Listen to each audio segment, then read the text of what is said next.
आज से करीबन 11 साल पहले एक दंपति अपने नए जीवन की शुरुआत करता है। एक दूसरे के साथ जीने मरने की कस्में खाता है। साथ साथ बेहतर हो या सबसे बुरी स्थिति हो, उन सबको साथ जीने की जो है वो कसम खाता है। लेकिन आज अचानक से एक व्यक्ति जो पति है वो कहीं लटकता हुआ मिला, तो दूसरी तरफ उसकी पत्नी जमीन पर पड़ी हुई मिली। इस हत्याकांड की गवाही एक 6 साल का मासूम दे रहा था, जिसने अपने पड़ोसियों को जाकर उनके दरवाजे खटखटाए और उसके बाद बताया कि उसकी जो माँ है और उसके जो पिता हैं वो दोनों लगता है जैसे इस दुनिया में नहीं है। इसके बाद जैसे ही पड़ोसी पहुंचते हैं वो देखते हैं कि अंदर वास्तव में वैसी ही घटना है जिस हिसाब से एक छोटे से बालक ने बताया था। एक और 10 साल का बच्चा था, लेकिन वो कुछ दिन पहले ही अपने ननिहाल जा चुका था और उसके बाद ये घटना घटती है। नमस्कार, मेरा नाम है दिव्यांशु। आखिर किस तरीके से इस परिवार में जो लाशें मिली हैं उसका जिम्मेदार खुद एक वो इंसान है जिसने शादी के समय कुछ कस्में खाई थी, कुछ रस्में निभाई थी और कहा था कि जीवन भर इसको खुश रखूंगा।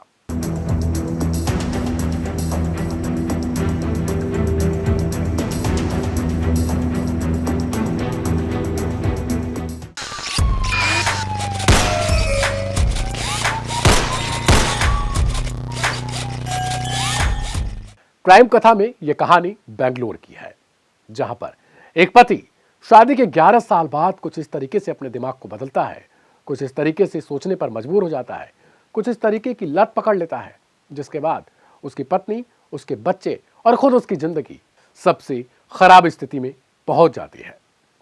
और फिर कुछ ऐसा होता है जिसके बाद पुलिस वहां पहुंचती है और ये एक मर्डर मिस्ट्री बन जाती है। करीब 11 साल पहले सुरेश नाम के एक व्यक्ति की शादी ममता नाम की एक लड़की के साथ होती है। और 11 साल पहले जब शादी होती है उस वक्त सुरेश एक बेहतर इंसान था, जिसकी जिंदगी अब केवल ममता हो चुकी थी। लेकिन समय बदलता गया और धीरे धीरे यही ममता उसके लिए एक खिलौना बन चुकी थी। खिलौना शब्द का इस्तेमाल क्यों, वो आगे बताएंगे। सुरेश एक ऑटो चालक था। दिन भर रात भर ऑटो चलाता था और जब घर पहुंचता था तो नशे की लत में चकनाचूर हुआ करता था। इसके अलावा तमाम तरीके से उसने गंदी लतें पकड़ ली थी, जिसके बाद दोस्तों से तमाम जगहों पर चर्चा करके जब घर आता था तो उसकी इच्छाएं अजीब तरीके की हो चुकी थी।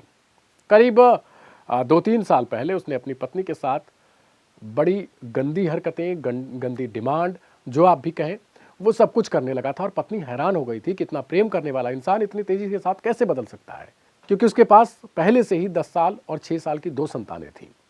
पति की अब लगातार बढ़ती इन चीजों की वजह से, रोज होते झगड़े लड़ाई की वजह से पत्नी ने अपने बेटे को मायके भेज दिया, 10 साल के बेटे को, लेकिन 6 साल का बच्चा वहीं उनके पास रह गया। बेंगलुरु में यूं तो ये अपने घर परिवार को छोड़कर गए थे, ये जो नई दंपति थी, कि वहां पर बेहतर जिंदगी होगी, लेकिन बेहतर जिंदगी किस तरीके से एक नर्क में बदल जाती है वो कहानी जारी है।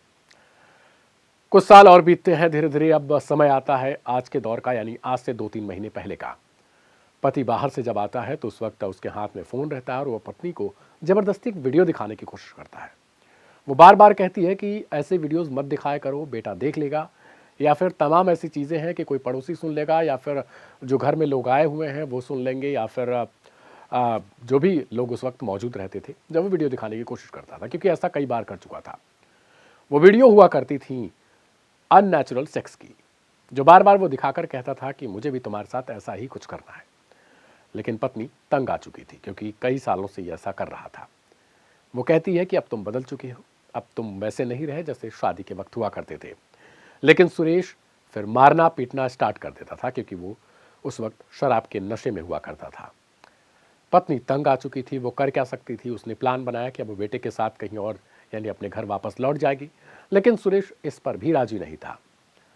वो हर तरीके की धमकियां दिया करता था कि वो छोड़ देगा, या फिर ऐसा करेगा वैसा करेगा, मार देगा।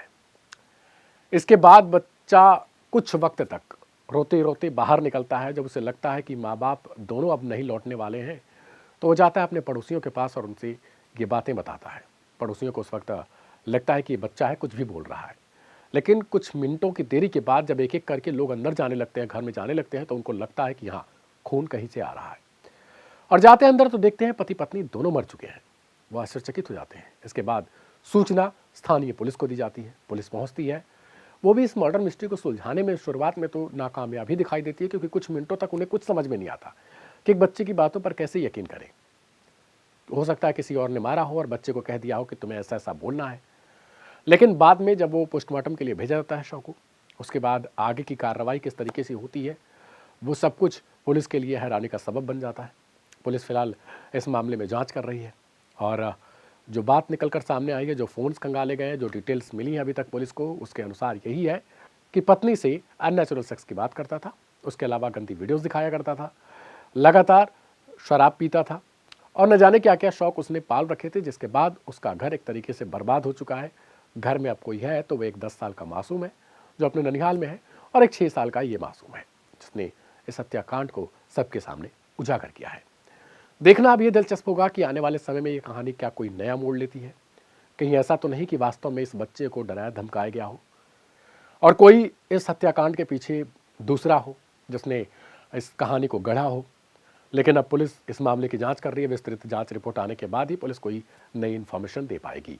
मिलेंगे कल एक नए वीडियो के साथ। क्राइम कथा के एक नए एपिसोड में फिर से आपसे मुलाकात होगी। तब तक के लिए इस वीडियो को अपने दोस्तों के साथ शेयर करिए और लोगों के पास भेजिए ताकि जो क्राइम कथा का परिवार है वो लगातार बढ़ता जाए। फिलहाल मेरा नाम है दिव्यांशु। आज के लिए इतना ही। नमस्कार।